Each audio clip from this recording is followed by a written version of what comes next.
Kung iyan ang mindset mo, naku, pakinggan mo to kung bakit mo kailangan mag-ipon.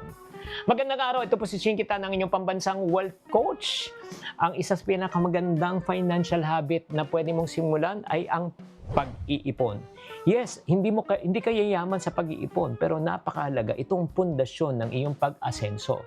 Bakit? Maraming Pilipino na iisa lang ang sweldo at itong problema. Kapag may nangyari, di ba, na mga emergency, kapag nagkasakit, nasira ng sasakyan, nawalan ng trabaho, di ba, ano nangyayari pag walang ipon? Napipilitan umutang, hindi dahil tamad sila, kundi dahil wala silang tinatawag na emergency fund or financial buffer. Kaya nga, bakit natin kailangan mag-ipon? Ang unang dahilan, para may pagbayad sa emergency. Hindi natin alam kung kailan mangyayari mga problema. Hospital bills, house repairs, biglang gastusin. Kaya kapag may ipon ka, hindi mo kailangan mangutang. Kalmado ka. Pangalawa, ang pag-iipon ay pwede nating gamitin puhunan sa opportunity. Di ba? May business opportunity, may investment, may training, may bagong skill na pwedeng pag-aralan. Pag may ipon ka, pwede mong gawing puhunan para palaguin ang iyong kita. Ang pangatlong kagandahan ng ipon, nagkakaroon ka ng tinatawag na peace of mind.